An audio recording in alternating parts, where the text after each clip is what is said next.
ጀመረ እንዴ? ኦ I'm sorry ይቅርታ።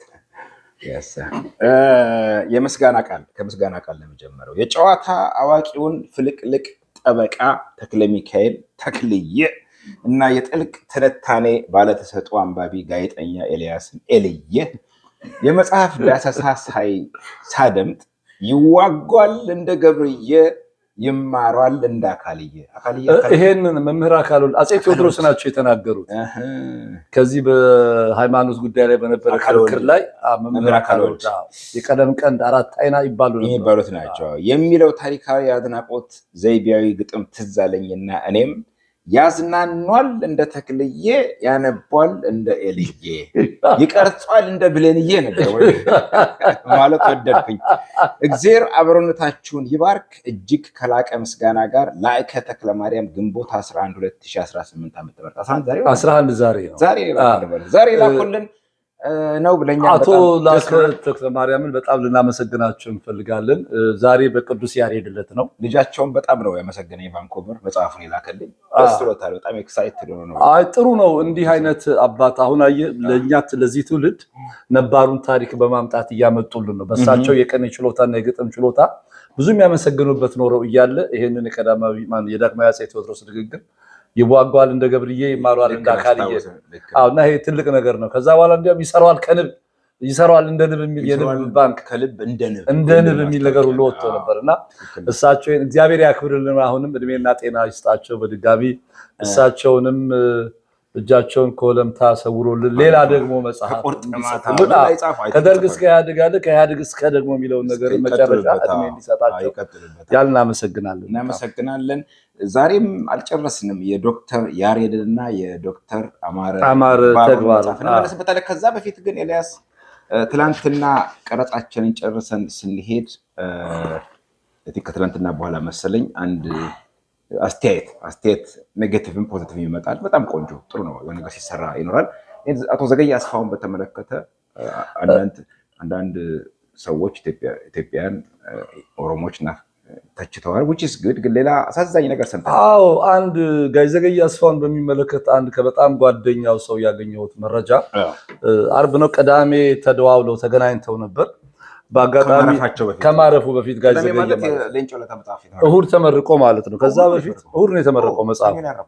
አዎ ሰኞ ነው ያረፈው እና ልቡን አሞት ወደ ጀርመን ሄጄ ታከማለሁ ብሎ በዩሮፒያን ዩኒየን ቪዛ ከለከሉት። የዚህ 45 ቀን አመልክታ 45 ቀን የሚባል ቆይታ የለም የሆነ መጥቶ ነበር ህግ ወጥቶ ነበርና እሱ እንግዲህ የኢትዮጵያ ምክክር ኮሚሽን የኮሚሽነር ሆኖ የሀገራዊ ምክክር ኮሚሽነር ሆኖ አትሊስት እንደውም እንደዚህ አይነት ለሀገር ባለውለታ ከሞተ በኋላ ፕሮግራም በ3 ቴሌቪዥን በኢቲቪ በፋና በምናምን ከመስራት ይበልጥ የነበረው ነገር በዲፕሎማቲክ ፓስፖርትስ ቢሆን ቪዛ ኦን አራይቫል አግኝቶ ሊታከም የሚችልበት ነገር ቢሆን ስንት ካድሬ እየሄደ የሚታከምበት ነው። በእውነት ጋር ዘገየ ታሪካዊ አስተዋጽኦ አለው። የመሬት ይዞታ ሚኒስትር ነበር፣ የግብርና ሚኒስትር ነበር። 10 ዓመት ታስሯል። አሁንም በምክክር ኮሚሽን በጡረታ እድሜው ላይም እያገለገለና እየሰራ ነው ያለው ለመንግስትና መንግስት እንደው በዲፕሎማቲክ ፓስፖርት በሰርቪስ ፓስፖርት ወጥቶ ቪዛ ኦን አራይቫል አግኝቶ ሊታከም ቢያሳክሙትስ ሁሉ ምን አለበት? የመጀመሪያው ነገር ይሄ ነው። የሞቱ ጊዜ አበባ ለመጣል ለማድረግ እንደዚህ ፕሮግራም በእያንዳንዱ ላይ አቶ ዘገየ መሬት ላራቸው ጭንቅላት መታሰቢያውን ከሚል አዋጣው እንኳን ሊያሳክሙት ይችሉ ነበር። በትልቅ ሁኔታ ሳውዲ አረቢያ፣ ሳውዝ አፍሪካ ሊሆን ይችላልና ፕራክቲካሊ የምንረዳዳበት መንገድ የሚያሳዝን አሳዘነኝ።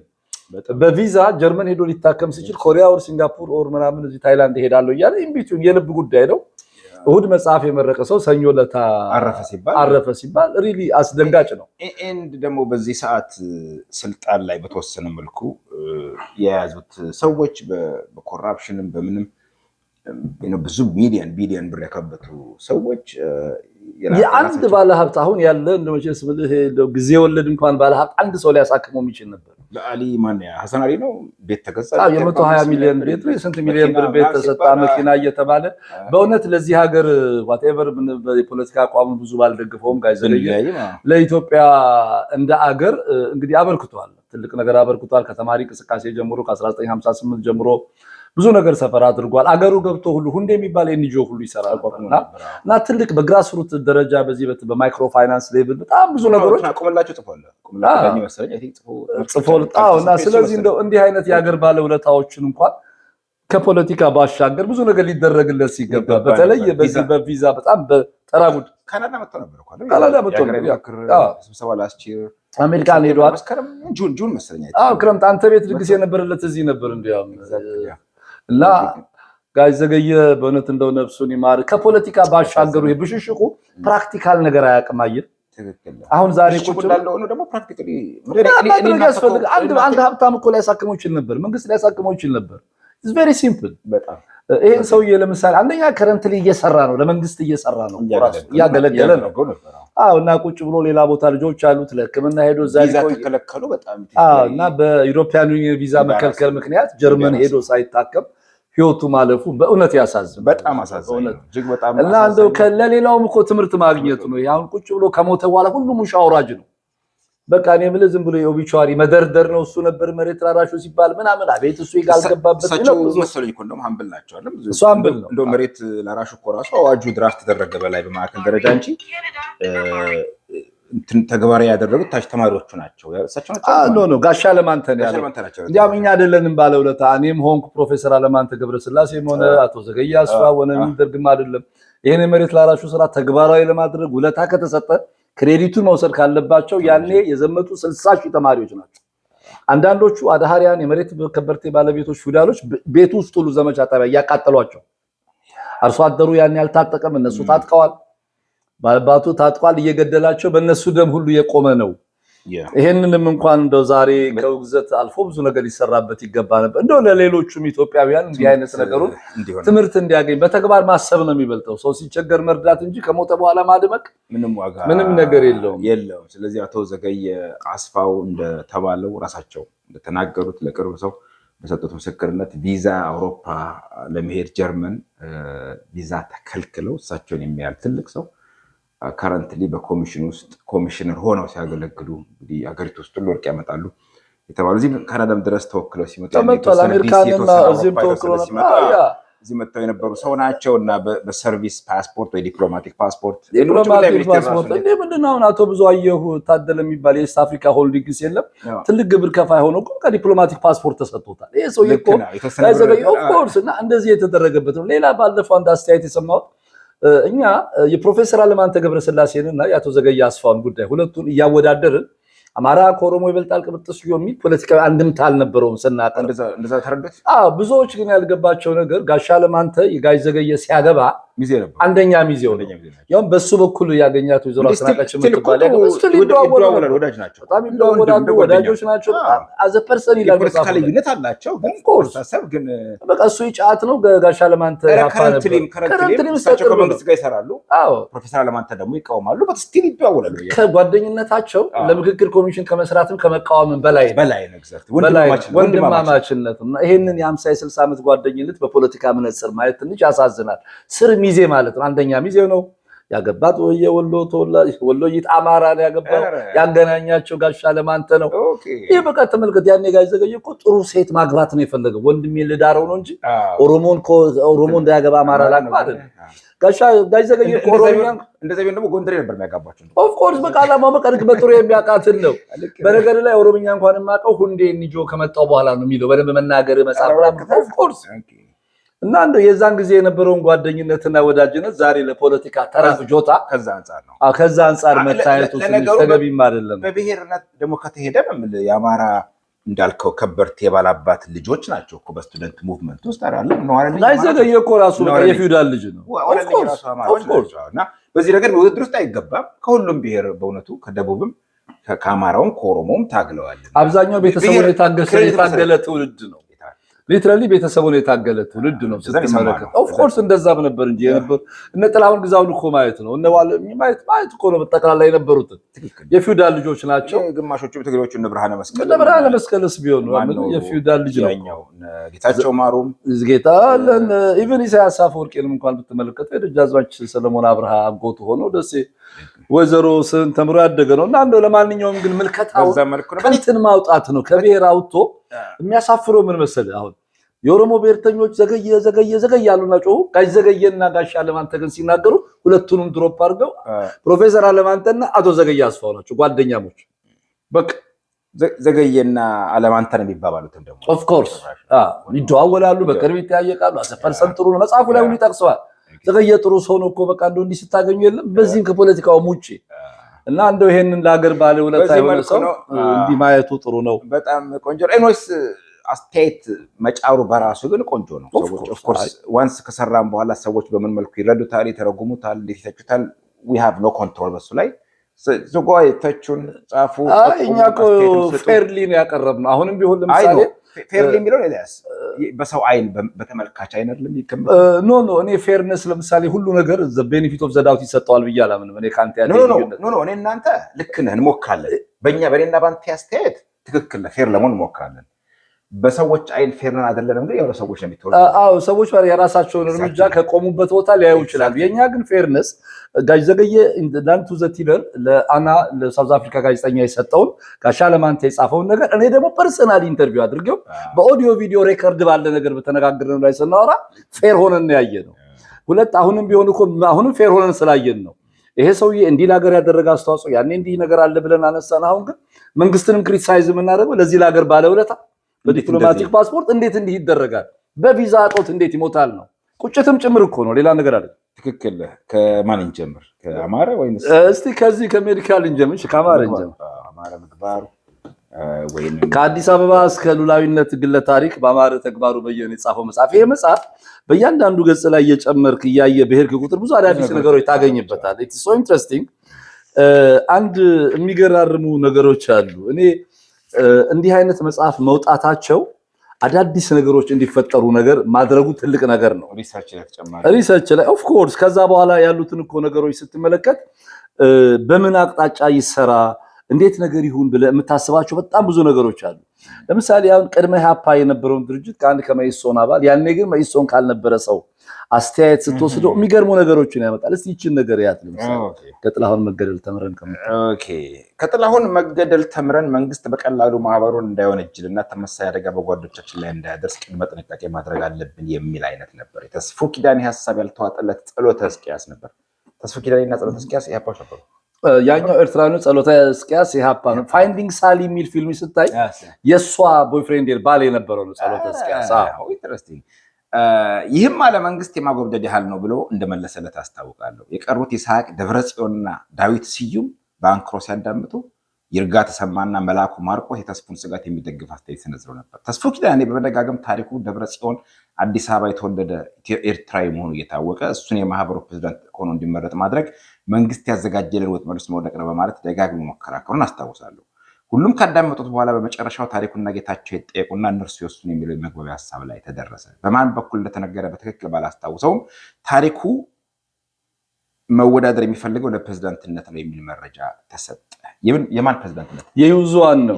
አሁን ያን የነበረው ምንድነው? ተመልከት እንግዲህ የብሔር ጥያቄ እዛም ውስጥ ሆኖ ተማሪዎች መካከል ችግር ነበር። አሁን እነዚህ ጸሎተ ሕዝቅያስ የሚያነሱት ምንድነው? ተስፉ መመረጡ ተስፉ የሚለው ምንድነው? እነ ታሪኩ ደብረጽዮን መመረጣቸው አዲስ አበባ የተወለዱ ኤርትራውያን በመሆናቸው ይሄ ድርጅት በኤርትራ ነው በማለት የሴኩሪቲውን አቴንሽን የተማሪው አይደለም የሚለውን ነገር ለማየት የሄዱበት መስመር ነው። በመቀጠልም ጸጋዬ ለምን ሁለቱ ለፕሬዝዳንትነት አይወዳደሩ በሚል በንግግር ችሎታ የመመረጥ እድል ያለው ጌታቸው ማሩ ሊሆን እንደሚችል የሚጠቁም ሀሳብ አቅርቦ ነበር። ጌታቸው ማሩ ይዛ ስለነበር ለዋና ጸሐፊነት እንጂ ፕሬዝዳንት ሆኖ ለመወዳደር ሆነ ኃላፊነት ለመውሰድ ዝግጁ አይደለውም በማለቱ ታሪኩ ደብረጽዮን የዩዝዋ ፕሬዝዳንት ሆኖ የመመረጥ ፍላጎቱ ተከብሮለት ስብሰባው በዚሁ ተደመደመ። ዩዝዋ የሁለተኛ ዓመት ተማሪ ያለው የማህበሩ ፕሬዝዳንት ሆኖ የተመረጠው ግርማቸው ለማ ሲሆን እኔ ዋና ጸሐፊ ሆኜ ተመርጫለሁ። የግርማቸው ፕሬዝዳንት ሆኖ መመረጥ የሚጠበቅ ነበር። ገና የህግ ፋክልቲን ወክሎ ለማህበሩ ኮንግረስ ተወዳድሮ ከመመረጡ በፊትም ሆነ አስመራጭ ኮሚቴው ከመጠቆሙ አስቀድሞ በ6 ኪሎ ራስ መኮንን አዳራሽ በተጠራው ስብሰባ ላይ በድንገት ተነስቶ ለረጅም ደቂቃ ያደረገው ቀስቃሽ ንግግርና የእንግሊዝኛ ቋንቋው ጥረት የሚደነቅ ነበር። በንግግሩ አብዮታዊ ማርክሲዝምን እስከ ሊቀመንበር ማስተምሮ ድረስ ማጣቀሱ በተለይም ደግሞ በተፈጥሮ የታደለ ተናጋሪነት ኦራቶሪ ስኪል ችሎታው አዳራሹን ያናውጥ እንደነበር ሳስታውስ ግርማቸው ለመሪነት ራሱን ያዘጋጀ ይመስል ነበር። ኤግዛክትሊ ግርማቸው ለማ በጣም ረጅም አባቱ የባህር ጠቅላይ ግዛት የህግ መምሪያ ምክር ቤት አባል የነበሩና በአንደበተ ርቱዕነታቸው ስልጡን ሊበራል አመለካከታቸው የተመሰገኑ እንደነበሩ ከቅርብ የሚያውቋቸው ወዳጆቻቸው ሰምቻለሁ ይላል። መጨረሻ ላይ ግርማቸው ሕክምና ተማሪ ነበር። ከሕክምና ተማሪ ከሜዲሲን ወጥቶ ወደ ሎው ስኩል ይገባል። ምክንያቱም የዛን ጊዜ የነበረው ረጅም ጊዜ ትምህርት ቤት ውስጥ በመቆየት ሳትመረቅ ቆይተህ ትግሉን የማስቀጠል ሁኔታ ነበር እና ያኔ ልክ እንደዚህ ተመርቄ ስራዬን እሰራለሁ የሚባል ነገር አልነበረም ማለት ነው አራማቸው። ሌላ አንድ ኢንትረስት ያደረገኝ ነገር አለ እና የዛን ጊዜ ጆሊ ጃክዝም የሚባሉ ነበር እና እስቲ እቺ ነገር እና ጆሊ ጃክ ማለት በቃ ጆሊ ጃክ በአለባበሳቸው፣ በአረማመዳቸው፣ በፀጉር ስታይል እኛ ዲኬደንት ብለን በረገም ነው የአሜሪካን ኢምፔሪያሊስት ባህል ሙዚቃና የአኗኗር ዘይቤ ተመስጠው ማህበሩ በሚጠራው ስብሰባ ላይ የማይገኙና እንደ ሳቦተርስ የምናያቸው ለመግለጽ የምንጠቀምበት ጥያቄ ሌብሊንግ ነበር። ኤግዛክትሊ ይሄ እኮ ያኔ ጆሊ ጃኪዝም ነው ይባላል። ጆሊ ጃኪዝም ያኔ እነ ዳኛቸው አሰፋ ማለት ናቸው። ያኔ ደረት ገልጠ በሲትሮን መኪና ገድል እየጠበሱ ይኖሩ የነበሩ ሰዎች ዛሬ በኢትዮጵያ ቢወት በተማሪው ንቅናቄ ላይ ነበርንበት በግንባር ቀደም ሲሉ ያስደነግጣል። አንዳንድ ሚዲያዎችም ዶክተር ዳኛቸው አሰፋ ዘሮን ፐርሰን እሱን ስለ ፖለቲካ አንስተ የምጠይቀው ሰው አይደለም አልነበረማ እንቅስቃሴ እህቱ ራዘር አይቷ አሰፋ የምትባል እህቱ ታወሪንግ ዘ ስካይ ላይ ኖ እንትን ላይ ዳኛው ማን ነው ላይ ተጠቅሳታለች። ጀርመን በመኪና አደጋ ከነዋሴ ጋር አብራ የነበረች እና እሷ ያኔ ትልቅ ነች። በተማሪ እንቅስቃሴው ላይ ያላት ነገር አለ የገነዘው ላይ ዘ ዲፍረንት ስቶሪ። አሁን ቁጭ ብላ አንዳንድ ትልልቅ ሬዲዮ ጣቢያ ላይ መጥተው ያኔው ስለ ታወሪንግ ዘ ስካይ ማንም ሰው ካነበበው ሰው ሊትራሊ ኳሊቲው ክሪቲክ ሊያረክ አልመጣ በስተቀር ፖለቲካሊ ኢንቮልቭ ያለው ነው በይዘት ያኔ የነበረው እነሱ ያኔ በቃ ፓርቲ አሰራጆች ናቸው፣ ጆሊዎች ናቸው። የእንግሊዝ ስኩል ተማሪ እኮ ባቢዮት ውስጥ የተሳተፈ በተማሪ እንቅስቃሴ ውስጥ የተጠራም የለም ፎርሳት ማተር እንደው ነገሩን አንስቶ ለመሄድ ያክል ነውና ሌላ አንድ በጣም ያስገረመኝ ነገር አለ። በጠፉት ችግሮች ላይ እንዴት ሊጠፉ እንደቻሉ የሚያነሳው ነገር አለና እስቲ እቺን በ4 ኪሎ የምግብ አዳራሽ የምትለዋን ያ በ4 ኪሎ የምግብ አዳራሽ እና 6 ኪሎ ካምፓስ ራስ መኮንን አዳራሽ የሚደረጉት የእጩ ተወዳዳሪዎች የምርጫ ንግግሮች ሌላም ድባብ ነበራቸው። በዛን ዘመን ተማሪዎች ከአንዱ ቦታ ወደ አንዱ ቦታ እየዞሩ አዳራሽ ውስጥ ምናምን በቃ በይሰበሰቡ ነበር ካምፔን ማድረግ ይችላል። በ1960ዎች ውስጥ ይሄን ማድረግ ይቻላል። በ2020 ይሄን ማድረግ አይቻልም። ኢምፖሲብል። ይሄን የታገሉ በዚህ አማራጭ ሐሳባቸውን የገለጹ እነ መለስ እና አረጋዊ በርሄ እና ስዩም መስፍን እና አቦይ ስብሃት እና አባይ ፀሐዬ ስልጣን ሲይዙ ይሄን ያፈኑት በጠመንጃ ነው ምላሽ የሰጡት። ብርሃኑ ነጋም እኮ ማለት እኮ ነው ሊትራሊ እኮ ብርሃኑ ነጋ ያኔ ልጅ ነው። ኖ በእኛ ዘመን ብርሃኑ ነጋ ታሰረ እኮ አይደል? የተማሪዎች አካዳሚክ ፍሪደም ከፕሮፌሰር መስፍን ወልደማርያም ጋር እኮ ብሔራዊ ሎተሪ አዳራሽ ሰብስበውን ስለ አካዳሚክ ፍሪደም ስለ ፍሪደም ኦፍ ኤክስፕሬሽን አስተምረውን ሌክቸር አድርገውን እኮ ነው አንድ ቀን ሲወጡ የታሰሩ ኢሰመጉ ባዘጋጀው ታዞ ከዛ በኋላ ቅንጅት ውስጥ ገብቶ በኋላ የፓርቲ ወረቀት ተገኘባቸው። ትምህርት ሚኒስቴር ሆኖ ግን በነበረበት ሰዓት መምህራን አሁን አንድ ዩኒቨርሲቲ ፕሮፌሰር ሪሰንት ላይ አግኝቼ ነበር። ይሄን ስቲል የለም ማህበር አይቻልም መሰባሰብ የሆነ ሰዓት እንቅስቃሴ ሲያደርጉ በቃ ትምህርት ሚኒስቴር እኮ አይደለም የሚፈቅደው የመምህራን ማህበር ያው በትምህርት ሚኒስቴር ስራ አይደለም ኖ ያው መምህራን በዛ ውስጥ ነው ያሉት። አክቹአሊ ይሄ በቃ የመንግስት ዩኒቨርሲቲ ነው እሱ ላይ ነው አክቹአሊ እንደው ራሱን የቻለ ፕሮግራም ልንሰራበት እንችላለን። እንደው በዚች ድሮ በዛ ነገር ውስጥ የነበሩ ያለፉ ሰዎች መልሰው በእነሱ ዘመን ጨቋኝ የጭቆና መሳሪያ ሲሆኑ ትንሽ ኮንትራዲክሽን ይገርማል በሚለው መስጠት እኔ እንዲያውም በጣም የሚገርምህ በዚህ አድቫንቴጅ ያገኙት የቲፒኤልኤፍ መሪዎች እንግዲህ ተመልከት አባይ ፀሐዬን፣ አቦይ ስብሃትን፣ አረጋዊ በርሄን፣ መለስ ዜናዊን፣ ሰያ ብርሃን፣ ገብሩ አስራትን፣ ነፃርቃንን ውሰዳቸው በሙሉ የዚህ ላብ ስኩል ዩኒቨርሲቲ የነበረው በሙሉ በዚህ አካዳሚ ነፃነት እንደ መብት ተጠቅመው ሀሳባቸውን ገልጸው ማህበር ገሰገስቲ ትግራይ አንደርግራውንድ ምናምን ይሄን አቋቁመው ከወጡ በኋላ ጣት ብለው ሲወጡ ዩኒቨርሲቲ እኮ ተማሪ ሲመጡ ያኔ ምልክ ከእናንተ በፊት ነው ቡድሮስ ጋር ሊደግፈው ሲወጡ አብሲኒያ መጽሔት ላይ አረንጓዴ ቢጫ ቀይ እንዲያርጋ ያወጣች ልጅ ነበር። አራንሺ ገብረ ተክለ የሚባል የአዲስ አበባ ፖሊስ አዛዥ ነበር። አልከፈከፉባቸው እኮ ፊት ለፊት ነው የገደሏቸውና እንደዚህ በጣም ያስደነግጣልና የሰጠህን መንግስት የተቃወሙት የታገሉት መንግስት እነሱን ያልከለከላቸውን መብት ተዋክተው መጥተው ከደርግ ላይ ይሄንን ነገር ማድረጋቸው በቀዝቃዛው ጦርነት ሰዓት ቢሆን ኤልያስ ምንም ላይገርም ይችል ነበር። ሁለት ኮሚኒዝም በዚህ ጋር አሜሪካኖቹ አሉ ያ ሁሉ ፈርሶ የጀርመን ፈርሶ ዓለም ነው ካይንድ ኦፍ ቀዝቃዛው ጦርነት አበቃ ተብሎ እና ዩኒፖላር ማለት በዚህ በ21ኛው ክፍለ ዘመን አሁን ደግሞ ጭራሹን አሁን እኮ በቃ ብሶ ጭራሽ ዩኒቨርሲቲ ተማሪዎች መሰብሰብ መደራጀት ምናምን ደሞመንት ለሰብሰብ ልደራጅ ስትል በቃ አገር ልታፈርስ የባንዳዎች ተልኮ የውጭ ተልኮ ምናምን ይለው ተጋጭ የብሊንጉ በጣም ደሞመንት በቃ ምን አስበው ነው መንግስት ሊያፈርስ እኔ የሚገርመኝ እሱ ፓርት ላይ ነው ይሄን እስቲ ሄድበት። ይሄ አጠቃላይ የኢትዮጵያ ሲሆን እነርሱ ይሄም በአብዮታዊ ቅስቀሳ መዝሙሮች መታጀባቸው ሲሆን እነርሱም ፋኖ ተሰማራ እንደ ሆቺሚኒ እንደ ቼጎቪራ በዱር በገደል ትግሉ እንድትመራ ከታትለውም ጥላሁን ለምን ሞተ በኃይል በትግል ነው ነፃነት የሚገኘው የሚሉት ነበሩ። እነዚህ መዝሙሮች መደበኛ ስብሰባዎች ሲጠሩና በተለይም ደግሞ የተቃውሞ ስብሰባዎችና ራሊ ሰልፎች በግቢ ውስጥም ሆነ ከግቢው ውጭ ሲደረግ የሚዘምሩ ነበሩ። ዝማሪዎቹ በዱር በገደሉ በመዋደቅ የህዝብ ነፃ አውጪና ሚና ያለን አድርጎ እስከመመልከት ይደርስ እንደነበር ያመለክታሉ። ከተማሪው መካከል ጥቂት የቆረጡ ወጣት አብዮታውያን የህዝባዊ አመፅ ታሪክና ባህል ባላቸው የሰሜኑም ሆነ ጭሰኝነት በከፋባቸው የደቡብ የሀገራችን ክፍል የትጥቅ ትግሉን ቀድመው በመጫር ሰፊውን ህዝብ በቶሎ ወደ ትጥቅ ትግሉ እንዲቀላቀል አቀጣጣይ ኃይል መሆን ይችላሉ የሚል እምነት ካደረባቸው አንዱ ነው የነበርኩ። ይህም የኪዩባን አብዮታዊ ትግል በቁንጽሉ ከመረዳትና ሬጂስ ዴብሬ የሚባል ፈረንሳይ ማርክሲስት ያበረከተውን ፉኮይዝም በሚባል የሚታወቅ የነበረውን አብዮታዊ ቴዎሪና ወታደራዊ ስትራቴጂ ከኩባ አልፎ በሀገራችንም ተግባራዊ ሊሆን ይችላል ከሚል የመነጨ ነበር። የሬጂስ ደብሬንና የሊቀመንበር ማኦን ቀይ ዳዊት የተቀባበለ በማንበብ ያልተመሰጠ የኔ ትውልድ አብዮታዊ ሪቮ አይገኝም። ለየት የሚለው ጌታቸው ማሩ ነበር። እኔ አብዩ ኤርሳሞና ዘውዱ በላይ አባል በነበርንበት የጥናት ክበብ ስለ ሬጂስ ዲብሬ ፎኮይስት አብዮታዊ የትጥቅ ትግል ስትራቴጂ ውይይት ስናደርግ እንደማያዋጣ አብዮታዊ የትግል ስልት ይከራከረን የነበረው እሱ ብቻ ነበር። ኤግዛክት አንጃ ነበር ኮስተሌ ነበር አንተ። ኤግዛክት አንጃ ነው። የአንጃነቱም የፋክሽን አይዲያውም አንዱ ጭምር ይሄ ነው። ግን የተለየ ሀሳብ ቻሌንጅ ስለሚያደርግ ነው። ኤግዛክትሊ ከዛም ጊዜ ጀምሮ ያደርግ ነበር ማለት ነው። ኦፍ ኮርስ። ስለዚህ አንጃ እሱ በምንም አይነት ጉዳይ በከተማ ትጥቅ ትግል አያምንም ነበር። በትክክልም እኮ ሰራ። እሱ የሚለው ነገር እኮ ትክክል ሆነ እና በቃ ልክ ቁጭ ብለህ ከጫካ ጀምረህ ህወሓት የተሳካለት ሻዕቢያ የተሳካለትን መንገድ ነው። በዚህ ምክንያት የሀሳብ ልዩነት ተፈጠረ። ዘውዱ በላይ የሚለው አሁን የማዕበል ጋላቢ የሚለው አንድ መጽሐፍ አለው አለኝ ራሱ ልኮልኝ። የጌታቸው ማሩ ጋር አብሮ የአብዮት ግሩፕ ማዕከላዊ ኮሚቴ አባል ነበር። የሚገርም ነው። ያኔ ጌታቸው ማሩ የሚመለመላቸው ልጆች የማይቅሙ፣ የማያጨሱ፣ የማይጠጡ የሚያነቡና ሴት ጠበሳ ላይ ሁሉ ብዙም አይሳተፉ ወጣቶችን ነበር የሚመለመለውና ይሄ ሐሳቡ ከያፓ ማዕከላዊ ኮሚቴ አባል ከነክፍሉ ታደሰ ከነዘሩ ክሽን እና ከቀሩት ከነተስፋዬ ደበሳይ ጋር በሐሳብ ተለይቶት ህይወቱን ዋጋ ያስከፈለው ጉዳይ ሁሉ ያስመታው ነው። በጣም ዲሲፕሊን እንደ ብቸኛ አማራጭ ይታይ የነበረው በሊቀመንበር ማዋስ ተምሮ የተመራ ገጠሩን መሰረት ያደረገ ህዝባዊ አብዮታዊ የትጥቅ ትግል ብቻ ነበር። የጥናት ክበብ ዲሲፕሊን ምን ማለት እንደነበር ብንገነዘብ የቻልነው ከጌታቸው ማሩ ነበር። ከትምህርት ጊዜ በኋላ ያሉን ሰዓታት በተለይም የረፍት ቀናችን ለንባብና ውይይት ከመሰዋት ያለፈ ለጥናትና ውይይት የተመረጡ ርዕሶች ላይ በበቂ መዘጋጀትና በተራ የምናቀርበውን ርዕስ በጽሁፍ ማቅረብ ይጠበቅብን ነበር። ኤግዛክትሊ እዚህ ጋር ያን የሚኖሩት ያሬድ ሙዚቃ ትምህርት ቤት ድሮ ጥበበ መንክር የሚባል የቀድሞ የኢትዮጵያ ብሔራዊ እግር ኳስ ቡድን ተጫዋች ነበርና ድምፃዊቷ ፀሐይ እንዳለ ትባል ነበር። ፀሐይ እንዳለ የምትባል ዘፋኝ ታውቃለህ?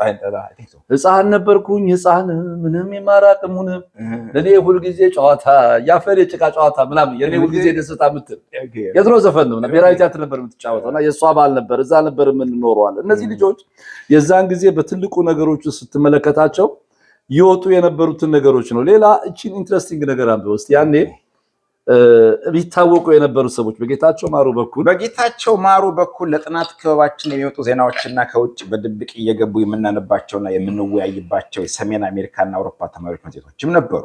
በዚያን ዘመን በአውሮፓና ኃይሌ ፊዳ ነገረ ጎበዝ የሚያዘጋጃቸው ትግላችንና ታጠቅ፣ በሰሜን አሜሪካ ደግሞ እነ ሀጎስ ገብረየሱስ፣ እንድሪያስ ሸቴ፣ ደሳለኝ ራመቶና መለስ አያሌው አዘጋጅተውት በእንግሊዝኛ ይወጣ የነበረው ቻሌንጅ በሚል ስያሜ የሚታወቁ የሰሜን አሜሪካ ተማሪዎች መጽሔት በጥናት ክበባችን የተነበቡ እንወያይባቸው ነበር። እነዚህ ከላይ ስማቸው የተጠቀሰውን ሌሎች ደግሞ እንደ ትልቅ አብዮታዊ መሪዎች የምናያቸው ነበሩ። ከነሱ መካከል ይበልጡን ስማቸው ገኖ የሚሰማው የብርሃነ መስቀል ረዳና የኃይሌ ፊዳ ነበር። ከዚያ ያለፈ ያኔ በአብዮታዊ ድርጅት መልክ የመደራጀት ምልክቶችን አላየውም። ህቡ አደረጃጀቶች ቢኖሩም ለማስተዋል የሚችልበት ወይም ህቡ አደረጃጀት ለሚጠይቀው ብቃት በርዕዮተ ዓለሙ የዳበረ ንቃተ ህሊናውም ሆነ አጋጣሚው አልነበረኝም። ይሄ ኦነስቲው ደስ ይላል። ይሄ ኦነስቲው በጣም ደስ ይላል። እና ያኔ እንግዲህ ብርሃነ መስቀልና ኃይሌ ፊዳ ናቸው የታወቁት። ኃይሌ ፊዳ ጂኦሎጂ አስተማሪ ነው።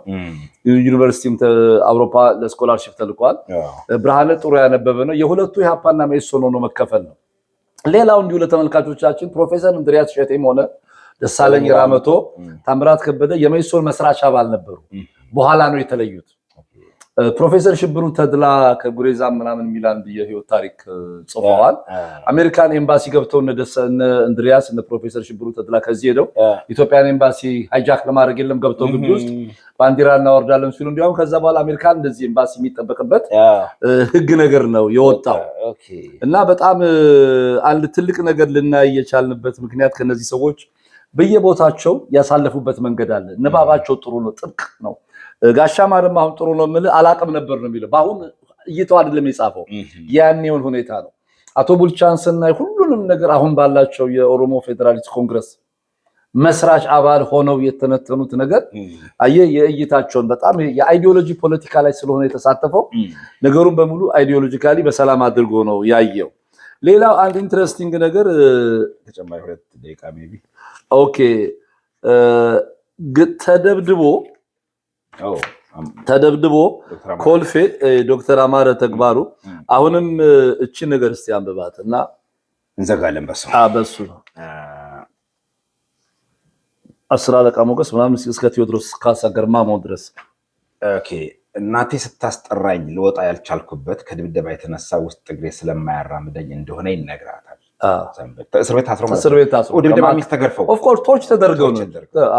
እናቴ የለህኛ በመሆኗ ልጄን ሳላልሄድም ብላ ስታስቸግር 10 አለቃ ሞገስ ልዑል መኮንን ትምህርት ቤት አብረን ከመማር ሌላ ለትምህርት ቤቱ የተማሪዎች ማክርት በዋና ጸሐፊነት አብረን ተወዳድረን የፖሊስ ሰራዊት ኦርኬስትራ የመድረክ አስተዋቂ የነበረው ካሳሁን ግርማሞን ያለው የቴዲ አፍሮ አባት ማለት ታስሮ ነበር። ሰው አልታሰረም። እሱ ያኔ እዛ ፖሊስ አስተዋቂ ነበር። ኢንተረስቲንግ። እሱም የአንድ ሰፈር ሰው መሆኑና እናቴንም በአካል የሚያውቃት መሆኑ ተጨምሮበት ከሞገስ ጋር ሆነው የዘብ አለቃውን አግባብተው ወደ እስር ክፍል ድረስ በመግባት በጓደኞቼ ሸክም እናቴ ወደምትጠብቅበት ስፍራ ወስደው ከመሬት አስቀምጡ።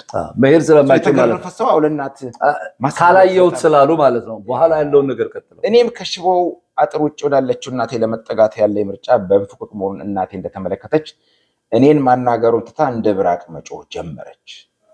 ፊቷን አዙራ ጠመንጃ አንግተው ዘው ወደ ቆሙት ወታደሮች ያመለከተች።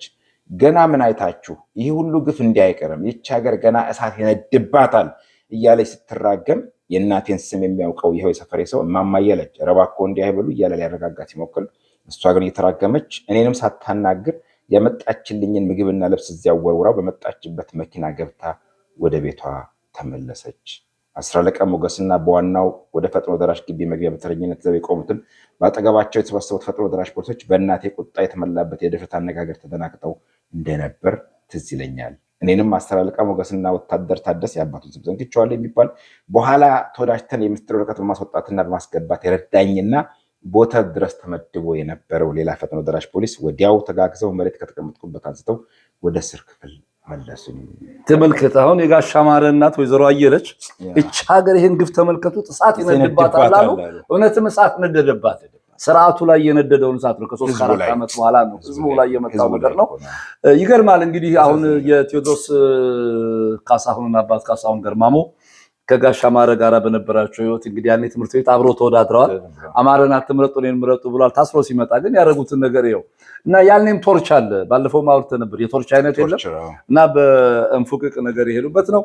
ይሄን መጽሐፍ ሪሊ አንብቡት፣ ብዙ ነገር ተነጋገሩበት። በተለይ ወጣቶች የዛን ዘመን ታሪክ ለማየት በኢሃፓ በመኢሶን የነበረው የቀይ ሽብር ጅማሮ የእስር ቤት ታሪኮችን በሚመለከት የአዲስ አበባ ከተማን የፖለቲካዊ ኢኮኖሚያዊና ማህበራዊ ነባራዊ ሁኔታ በትክክል የሚያሳይ መጽሐፍ ነው። ጀንትልማን አይ ሆፕ በግምገማችን እንደተደስታችሁ ተስፋ አደርጋለሁ። አንብቡት። ከጥቂት ደቂቃ እረፍት በኋላ ወደ ዶክተር ያሬድ ወንድም እንመለሳለን። አንዳንድ ገጠመኞችን እናነሳለን። አብራችሁን ቆዩ።